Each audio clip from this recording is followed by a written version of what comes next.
Modelling ಪ್ರೊಫೆಷನ್ಗೆ ನನ್ನ ಮೊದಲನೇ entry. ಹಾಗೆ ಅದು ನನ್ನ ಕೆಟ್ಟ ಜೀವನದ ಕಡೆಗೆ ಒಂದು ಟರ್ನಿಂಗ್ ಪಾಯಿಂಟ್ ಆಗಿತ್ತು.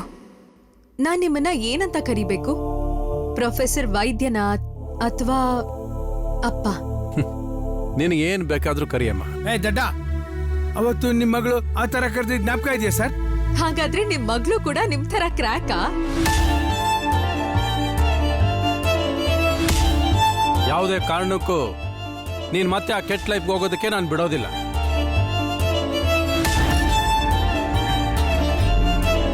ತಪಸ್ಸಿನ ನಿನ್ನೆ ಪೊಲೀಸ್ನವ್ರು ಅರೆಸ್ಟ್ ಮಾಡ್ಕೊಂಡು ಹೋದ್ರಂತೆ.